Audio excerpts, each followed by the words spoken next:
सभी मध्य प्रदेश की लाडली लक्ष्मी और बहनों, स्वागत है आपका अपना नारायणा एकेडमी यूट्यूब चैनल पर।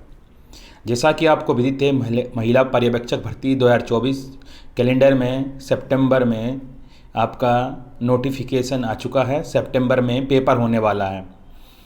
अब आपको तैयारी पूरी दम से करना है। कहते हैं जब आंखों में अरमान लिया, जब मंजिल को अपना मान लिया, तो मुश्किल क्या आसान क्या, जब ठान लिया तो ठान लिया। तो आपको एक अच्छी तरीके से तैयारी करना है। उसके लिए आपको पहले सिलेबस को समझना पड़ेगा। सिलेबस रीढ़ की हड्डी की तरह काम करेगा। आपको सिलेबस पूरा याद होना चाहिए, जिसे हम पाठ्यक्रम कहते हैं। अगर आपको सिलेबस याद होगा, अगर आपको सिलेबस पता होगा, तो आप तैयारी पूरी तरीके से कर पाओगे।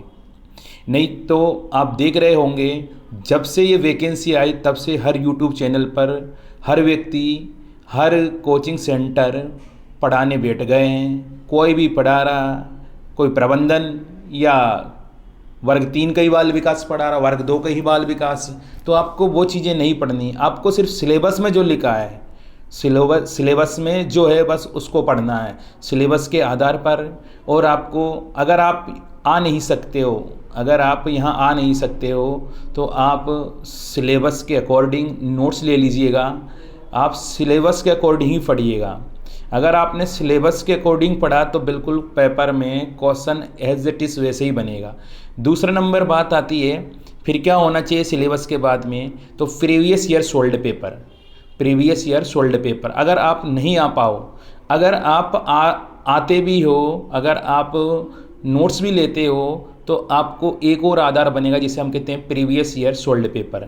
अगर आपने सिलेबस पूरा पढ़ा, सिलेबस के अकॉर्डिंग पढ़ाई की, इन नोट्सों के द्वारा पढ़ाई की, प्लस सिलेबस प्लस आपने प्रीवियस ईयर सोल्ड पेपर हल किए, तो आपकी सफलता की गारंटी 100% है। कहीं भी कैसे भी आप तैयारी कर रहे हो, घर पर बैठकर तैयारी कर रहे हो, आप गृहिणी हो, आप जॉब करते हो, कुछ भी कर रहे हो, पर ये वैकेंसी आपके लिए वरदान साबित हो सकती है। बहुत शानदार वैकेंसी है।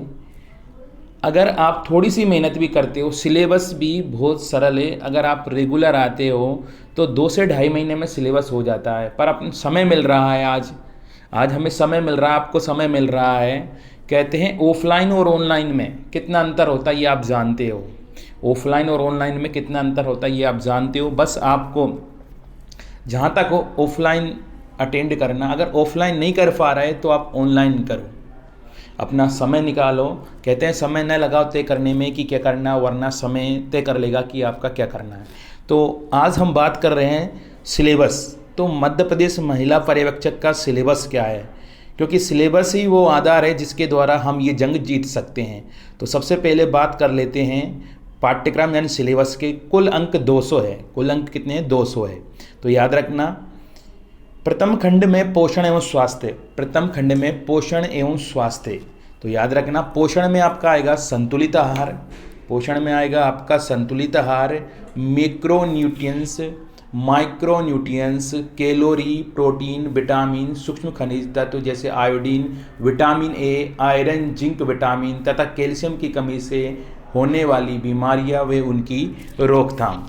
तो इस तरीके से आपका यानी पोषण में ये चीज़ें आनी हैं। तो भोजन का वर्ग, पोषक तत्व किन्हें कहते हैं, भोजन का वर्गीकरण किस आधार पर किया गया, इसमें आएगा आपका रासायनिक रचना स्रोतों के आधार पर भोजन का वर्गीकरण किसे किया गया, आपका कार्बोहाइड्रेट के स्रोत, मानव शरीर में कार्बोहाइड्रेट के कार्य।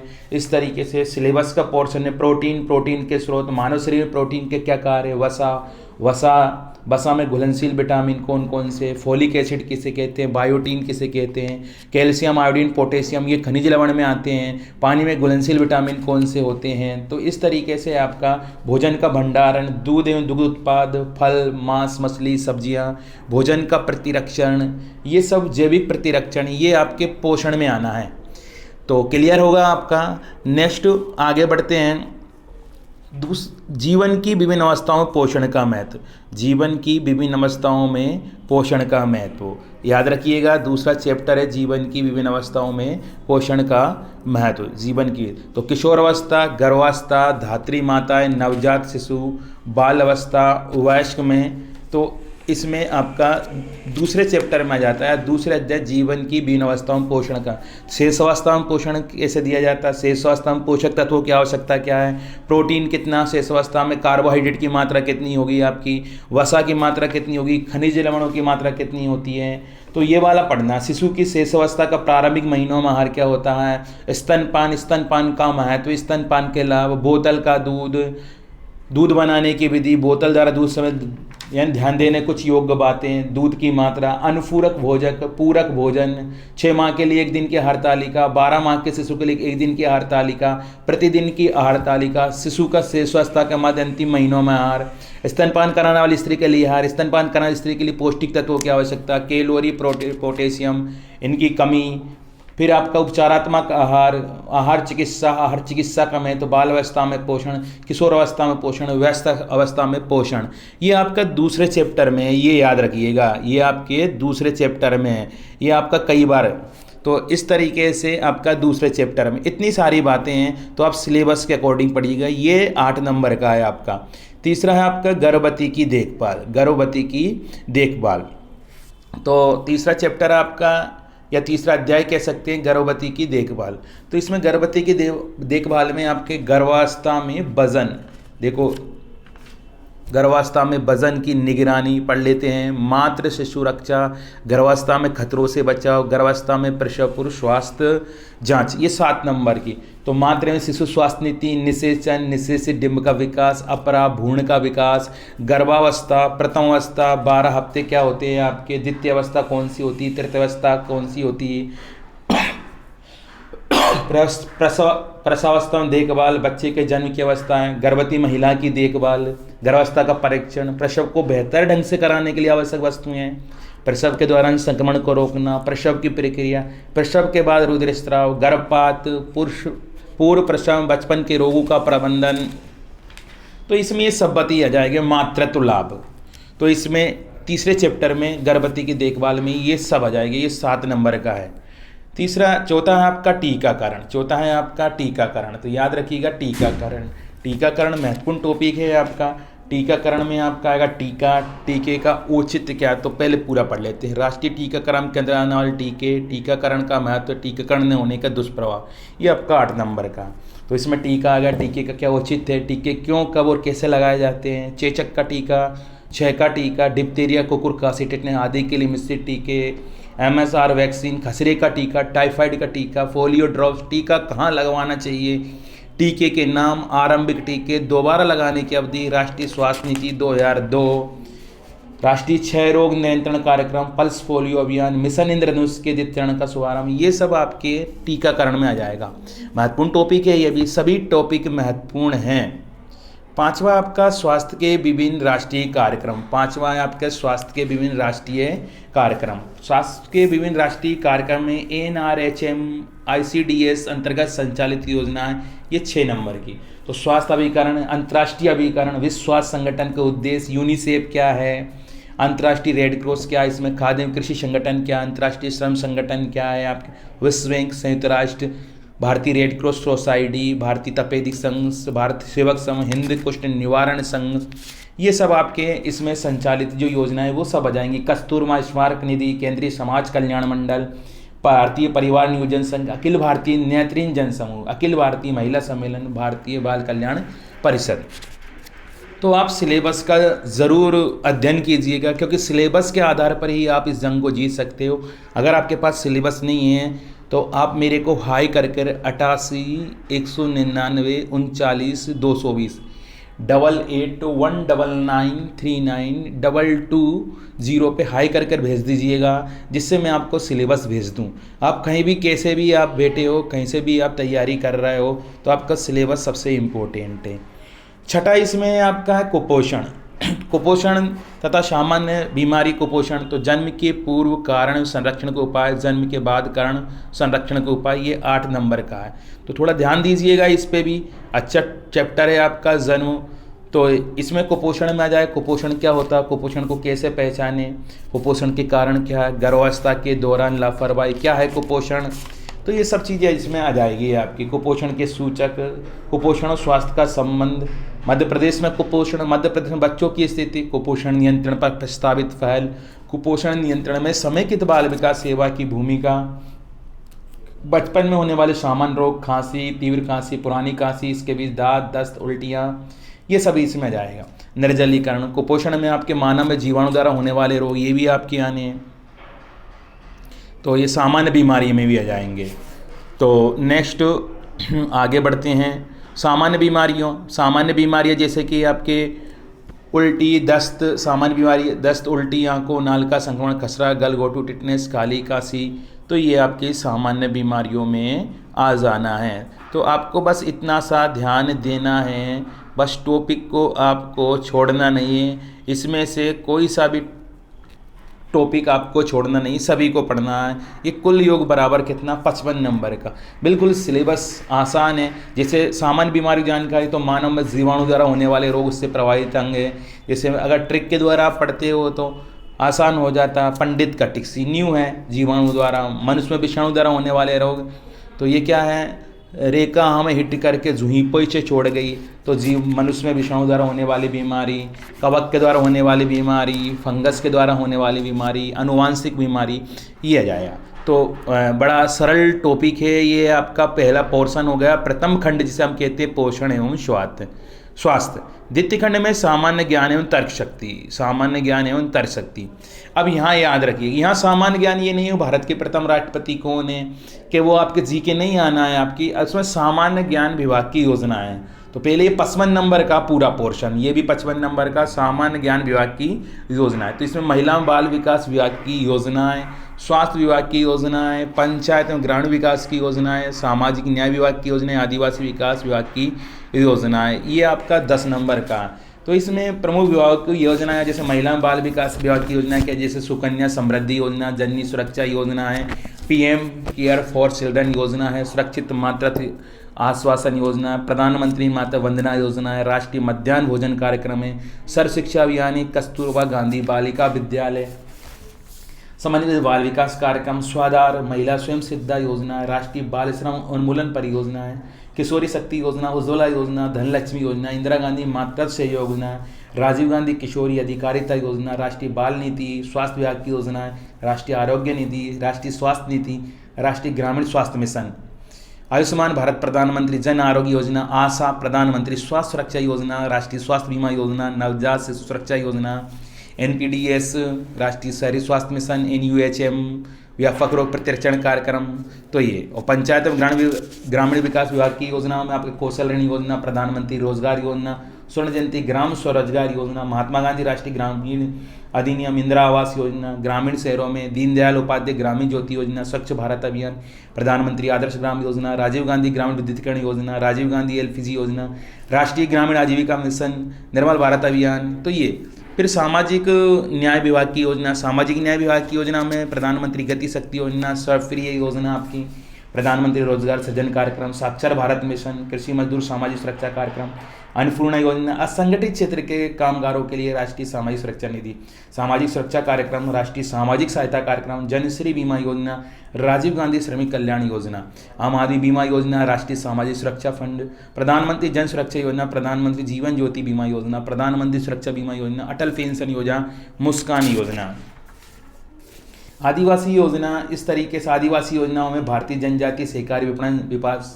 संघ लिमिटेड, जनजातीय अनुसंधान संस्थान, अनुसूचित जनजातियों कल्याण कार्य शैक्षिक संगठनों की सहायता, अनुसूचित जनजाति छात्रों को प्रतिभा उन्नयन, राजीव गांधी राष्ट्रीय अध्यावृत्ति योजना, अनुसूचित जनजातियों के लिए राष्ट्रीय छात्रवृत्ति योजना।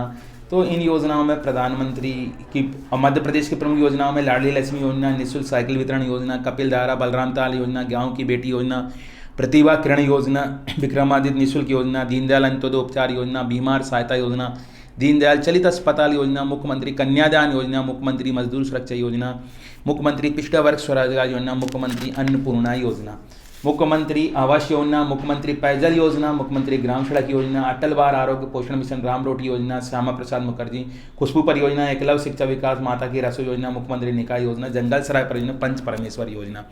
तो ये योजनाओं में इतना आपका है, तो योजनाएं आपको पूरी पड़ेगी, केंद्र सरकार की योजनाएं भी पढ़नी पड़ेगी और राज्य सरकार की भी पूरी योजनाएं पढ़ना पड़ेगी। तो आप टेंशन मत लेना, पूरा का पूरा योजनाएं पूरी की पूरी निःशुल्क क्लास में आपको, अगर आप नहीं आ पाओगे तो मैं आपको यूट्यूब पर पढ़ाऊँगा, पूरी निःशुल्क रहेगी।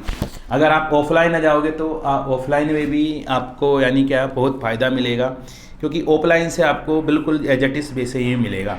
तो थोड़ा ध्यान रखिएगा। दूसरा है नियम अधिनियम अधिकार, नियम अधिकार एवं नियम अधिनियम एवं अधिकार। बच्चों के कानूनी अधिकार एवं संबंधित नियम अधिनियम, शिक्षा का अधिकार, महिलाओं के कानूनी अधिकार एवं संबंधित नियम, यौन उत्पीड़न, घरेलू हिंसा, दहेज प्रतिरोध, संपत्ति का अधिकार, बाल विवाह रोक अधिनियम, खाद्य सुरक्षा अधिनियम आदि। तो नियम अधिनियम में आपके जैसे महिला एवं बाल विकास विभाग की योजना है, तो महिला एवं बाल विकास विभाग की योजनाओं में आपकी बहुत सारी योजनाएं हैं।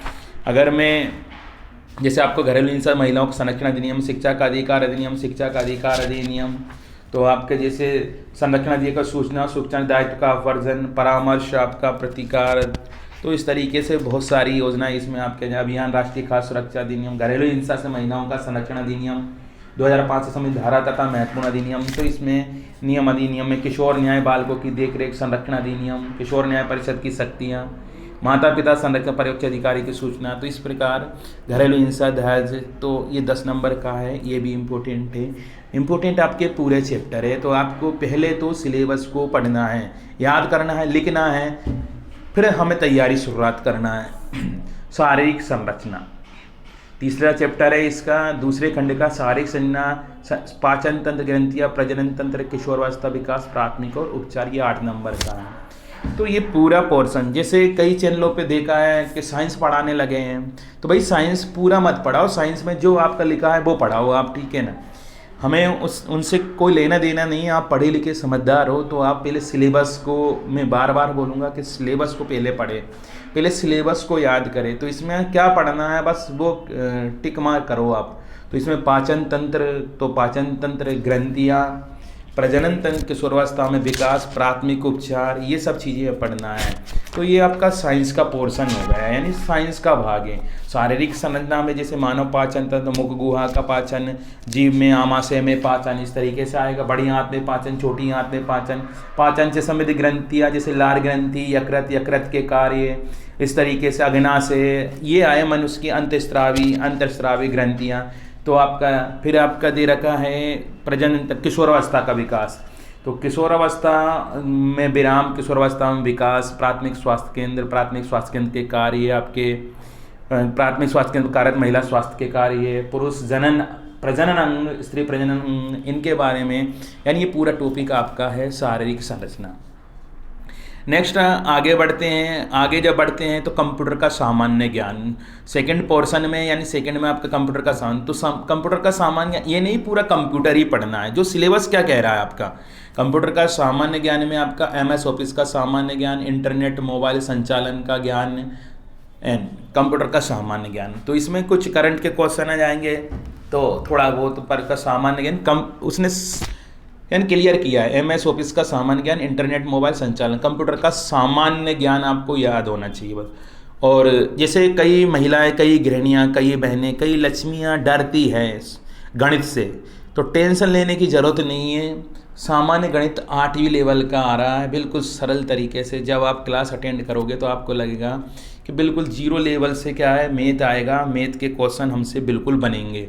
तो आपको डरना नहीं, कहते हैं जो डर गए वो घर गए और जो डरे नहीं वो कुछ कर गए। तो आपको कुछ करना है, तो इसके लिए आपको डरना नहीं। और हम सुनते आए कि डर के आगे क्या है, जीत है। तो आपको जो कमजोरी है उस पर थोड़ा फोकस करना, और उसका सिलेबस मात्र 10 नंबर का, आप उस पर फोकस करो। जो 55 नंबर का है, जो 45 नंबर का, तो सामान्य अंक गणित, दशमलव, प्रतिशत, अनुपात, ब्याज, आंकड़े, तो ये सामान्य गणित आपका जो 10 नंबर का है, 8वीं लेवल का है, तो आप आराम से इसको बना सकते हो, आराम से कम कर सकते हो। कंप्यूटर भी आपका बिल्कुल सरल है, कंप्यूटर में भी आपको ज़्यादा नहीं पढ़ना है। इसमें आपको संख्या पद्धति पढ़ना है, जैसे सामान्य गणित में संख्या वर्ग तथा घनमूल, ठीक है ना, भिन्न, जो आप सेकंडों में सीख जाओगे। सर की क्लास अगर अटेंड करोगे, घन तथा घनमूल क्या है, घातांक तथा करणी क्या है, आपका सरलीकरण किसे कहते हैं, बिल्कुल सरल टॉपिक है आपके। आप बोलोगे कि कैसे ये हो गया। औसत है आपका, महत्तम समापवर्तक, लघुत्तम समापवर्तक आपका इसमें आ जाएगा आपका। तो ये अनुपात, समानुपात, आपके छोटे छोटे टॉपिक है जो आपको बिल्कुल ऐसे बनेंगे। आप बोलोगे कि हमें पहले डर लगता था प्रतिशतता, तो आप इसमें से अगर सर की क्लास अटेंड करते हो तो 10 में से बिल्कुल 10 नंबर लाओगे, भले आप कितने कमज़ोर क्यों ना हो। साधारण चक्रवर्ती ब्याज है आपका, समय कार्य है, तो बिल्कुल सरल सरल टॉपिक है आपके। चाल, समय, दूरी है। तो इस तरीके से 8वीं स्तर का आना है तो बिल्कुल 0 लेवल का आना है, तो आप टेंशन ना लो। तीसरा आपका है यानी 6वां नंबर का सेकंड पोर्शन में सामान्य तर्क शक्ति, तो सामान्य प्रश्न, श्रेणी और आकृति के, ये 10 नंबर का। तो कुल योग ये आपका पूरा हो गया 55 नंबर के। ये कितने हो गए आपका 55 नंबर का। तो आपको इतना सा थोड़ा सा ध्यान देना है जिससे आपका यानी आसानी से आपका पेपर हल होगा। तो कुल 55 नंबर का आराम से आप कर सकते हो। तृतीय खंड में है प्रबंधकीय गुण। अब यहाँ थोड़ी सी प्रॉब्लम आती है, पर मैंने क्या बोला, प्रॉब्लम नहीं होती है। अगर हम कहते हैं दशा बदलने के लिए सही दिशा का होना बहुत ज़रूरी है। अगर हम कुछ भी पढ़ रहे हैं तो एक सही दिशा में पढ़ेंगे तो बिल्कुल हम प्रबंधकीय गुण, तो ये पटवारी में भी प्रबंधकीय गुण थे। यानी एक मैनेजमेंट एक सब्जेक्ट हुआ करता जो अब की बार पटवारी में भी बना था, पर पटवारी में बहुत बना था। अभी जिन लोगों ने यहाँ प्रबंधकीय गुण सर के द्वारा पढ़े, हंसराज सर के द्वारा पढ़े, तो उन्हें ये बिल्कुल उंगलियों पर पूरा प्रबंधन आ गया। यानी उनके मुंह में, जबान में, उनके दिमाग में क्या प्रबंधन है। तो आपको बिल्कुल अंक 45 नंबर का, पर प्रबंधन में आपको एक क्वेश्चन बाहर नहीं जाएगा। 5000 इसके MCQ लगाएंगे, अगर ये कठिन है 5000 इसके MCQ लगाएंगे, पूरे इसके नोट्स मिलेंगे, सभी सब्जेक्ट के सभी नोट्स मिलेंगे आपको। उन नोट्सों को पढ़ लेना, थोड़ा सा टाइम दे लेना। MCQ आप मोबाइल पे लगाने की अपेक्षा अपनी किताबों में लगाओ, अपने नोट्सों में लगाओ, क्योंकि पहले के ज़माने में किताबों से पढ़ाई होती थी और आज भी किताबों से ही पढ़ाई होती है। हम मोबाइल से कब तक पढ़ेंगे। तो इस बात को जिस दिन आप समझ गए उस दिन आपका एग्ज़ाम निकल गया। पर अभी क्या है, पूरे यूट्यूब पर हर जगह क्या बौछार हो रही है कि महिला पर्यवेक्षक ले लो हमारा कोर्स 199, 299, 500 में, जल्दी करो। तो अब आपकी समझदारी है कि आपको किस तरीके से पढ़ना है। तो तीसरा तृतीय खंड प्रबंधकीय गुण। प्रबंधकीय गुण में आपका क्या आएगा, संचार एवं परामर्श कौशल। संचार से 2 अपठित गद्यांश आएंगे। अपठित का मतलब आप जानते हो जो हमने नहीं पढ़े हैं। तो अपठित गद्यांश तो बिल्कुल आप जब संचार एवं परामर्श जब पढ़ लोगे तो आपको बिल्कुल आसानी से यानी इसको आप कर भी लोगे। तो इसलिए आपको टेंशन लेने की ज़रूरत नहीं है। अपठित गद्यांश का मतलब उसी में से आपको क्या कर लगाना है, क्वेश्चन लगाना है। उसी में से आपको क्या लगाना है, क्वेश्चन लगाना है। मैंने रीजनिंग का इसलिए नहीं बताया कि रीजनिंग आपको एक एक अक्षर बनेगी आपको, ठीक है ना। तो इसलिए दूसरे खंड में आपके तर्क शक्ति, सामान्य ज्ञान के बारे में, तो वो आपको एक एक अक्षर बनेगी, उसमें आप एक क्वेश्चन भी छोड़कर नहीं आओगे। सर के पढ़ाने का जो तरीका है तो बिल्कुल स्लो मोशन में, बिल्कुल स्लो, अगर आपने कभी नहीं पढ़ा होगा तो भी आप पढ़ पाओगे। तो ये जो संचार है परामर्श कौशल के 2 अपठित गद्यांश, तो हम यहाँ पर क्लास में कम से कम 25 से 50, कम से कम 25 और अधिकतम 50 अपठित गद्यांश लगाएंगे, जिससे आपको आसानी से समझ में आ जाएगा। दूसरा इसमें है विकास की अवधारणाएं, उसकी मुख्य चुनौतियां, पंचवर्षीय योजनाओं विकास, समकालीन सामाजिक चुनौतियां, सरोकार। तो सामाजिक विकास का सामाजिक विकास के लक्ष्य है, सामाजिक विकास के सूचक हैं, जीवन स्तर, आर्थिक सामाजिक नियोजन, सामाजिक समानता, जन स्वास्थ्य, शिक्षा के अवसरों की समानता, सामाजिक विकास दृष्टिकोण के प्रकार। तो ये इसमें आ जाएंगे आपके। धारणीय विकास आपका जाएगा, धारणीय विकास का कारण, धारणीय विकास का सम्मेलन, और आपका पंचवर्षीय योजना विकास। तो योजना आयोग के उद्देश्य, फिर योजना आयोग का संगठन, इसका राष्ट्रीय विकास परिषद, फिर आएगी भारतीय पंचवर्षीय योजनाएं। पहली पंचवर्षीय योजना से लेकर 12वीं पंचवर्षीय योजना तक पढ़ना है, तो इम्पोर्टेंट है 12वीं पंचवर्षीय योजना। तो ये आपका कौन सा पोर्शन हो गया, तृतीय खंड का दूसरा चैप्टर हो गया आपका, ये याद रखिएगा। तो समकालीन सामाजिक, ये सब हो गया आपका। तीसरा है इसमें आपका नेतृत्व विकास, नेतृत्व क्षमता, गुण, कौशल, आंतरिक गवर्नेंस, समन्वय, समूह कार्य, टीम वर्क। तो इसमें ये आ गया आपका नेतृत्व विकास। तो नेतृत्व की परिभाषा, नेतृत्व क्या होता है, नेतृत्व की परिभाषा, नेतृत्व की प्रविधियाँ, ये इसमें आ जाएगा आपका। नेता में नेतृत्व की उपयोगिता, कार्य, नेतृत्व की प्रमुख विशेषता, नेताओं के प्रकार, नेतृत्व शैलियाँ, लोकतांत्रिक, जनतांत्रिक नेतृत्व शैली, निरूपण नेतृत्व शैली, अस्तर नेतृत्व शैली, नेतृत्व के प्रकार, कूटनीतिक नेता, नौकरशाहीताएं, योग्यताएं, गुण, ये सब आ जाएगा। अभिप्रेरणा, फिर इसमें दे रखा आपका अभिप्रेरणा, नेतृत्व क्षमता, गुण एवं कौशल, आंतरिक गवर्नेंस, सामान्य समूह कार्य, टीम वर्क। तो इसमें टीम वर्क आ जाएगा आपका। टीम वर्क में क्या आ जाएगा आपका, सामाजिक सामूहिक है, सोशल ग्रुप वर्क आ जाएगा। इसमें सामूहिक सामकार्य की मान्यता, तो सामूहिक सामकार्य के सिद्धांत, निरंतर व्यक्तिकरण, तो ये पूरा और भी टॉपिक इसमें रहेगा, तो आप थोड़ा पढ़ लेना। अब संप्रेषण की परिभाषा, संप्रेषण की परिभाषा, प्रकृति, माध्यम, अवरोध, ये 7 नंबर का है आपका। तो ये भी संप्रेषण की परिभाषा, संप्रेषण की प्रकृति, संचार के प्रकार आपके, ठीक है। जैसे मौखिक, लिखित, ये संप्रेषण होता है, शारीरिक भाषा के माध्यम से पढ़ना, गैर मौखिक संचार के तरीके। तो संप्रेषण वाला चैप्टर आपका जब आप पढ़ोगे तो बिल्कुल आपको ऐसा लगेगा कि सर बिल्कुल, यानी ये तो सरल है। तो मैथ से नहीं डरना, मैथ आपका 10 नंबर का है, रीजनिंग आपका थोड़ा सा भी है तो वो बनेगा आपका, पर थोड़ा तृतीय खंड प्रबंधीय गुणों पर अपन ध्यान देना है। 5वां है आपका सामुदायिक संगठन, मार्वलाइजेशन, समुदाय, सामुदायिक संगठन की समझ, सामुदायिक संगठन सिद्धांत, सामुदायिक विकास एवं जन भागीदारी, सामुदायिक मोबाइलाइजेशन। तो ये मैंने आपको क्या किया है, पूरा सिलेबस इसका आपका बताया है। इसके अंतर्गत बहुत सारे आते हैं, सामुदायिक संगठन, समुदाय का अर्थ, सामुदायिक संगठन की विशेषताएं, उसकी पृष्ठभूमि, उसकी विशेषताएं, सामुदायिक संगठन सिद्धांत, जॉन्स और डीमार्क के अनुसार, कैसिडी के अनुसार, संगठन का उद्देश्य, लक्ष्य, संगठन के चरण, सामुदायिक संगठन में निपुणताएं, सामुदायिक संगठन के ढंग, सामुदायिक संगठन के लक्षण, रणनीतियाँ, ये सब इसमें आ जाएगी आपकी। तो सिलेबस को बस मैं यही कहना चाहूँगा कि सिलेबस बिल्कुल आपका सरल है, बस आपको दिल से और आत्मा के साथ मेहनत करना। चतुर्थ खंड में आएगा आपका शिशु की प्रारंभिक देखभाल एवं शिक्षा, बड़ा इंपॉर्टेंट टॉपिक है शिशु की प्रारंभिक देखभाल एवं शिक्षा। तो मैं देख रहा हूँ कई दिनों से, तो यहाँ पर वर्ग 3 का बाल विकास पढ़ा रहा है, कोई वर्ग 2 का बाल विकास पढ़ा रहा है, तो आप अपनी बुद्धि से थोड़ा देखिएगा सिलेबस में क्या लिखा हुआ है। तो बाल विकास का परिचय जरूर है, आपका विकास की अवधारणा भी दे रखी है, तो वो तो हमें पढ़ना ही है, वो तो हमें पढ़ना, पर बाल विकास का परिचय में बुनियादी अवधारणा, वृद्धि विकास को परिचित करने वाले सिद्धांत, विकास के महत्वपूर्ण चरण, अनुवांशिकता, पर्यावरण का बाल विकास पर प्रभाव, प्रीनेटल विकास, प्रथम 3 वर्ष में विकास, 3 से 6 वर्ष के मध्य विकास, ये 12 नंबर का है। और ये पोर्शन आपका पूरा 45 नंबर का है, आपका याद रखना। तो विकास के अवधारणा, वृद्धि विकास का क्या अर्थ होता है, विकास की विभिन्न अवस्थाएँ क्या होती है, ठीक है। बाल अवस्था, बाल अवस्था, किशोरावस्था, बाल विकास के सिद्धांत, समान प्रतिमान का सिद्धांत, सामान्य विशिष्ट क्रियाओं का सिद्धांत, तो ये आपका विकास की सिद्धांत, व्यक्तिगत वंशानुकरण, वातावरण का प्रभाव, वंशानुकरण, अर्थ परिभाषा, तो ये आपका आना है। बालक पर वातावरण का प्रभाव, व्यक्ति पर प्रभाव, अनाथ बच्चों पर प्रभाव, जुड़वा बच्चों पर प्रभाव, बालक पर बहुमुखी प्रभाव, तो ये आपका 12 नंबर का है, बिल्कुल सरल है आपका। दूसरा टॉपिक है आपका शाला पूर्व शिक्षा, शाला पूर्व शिक्षा।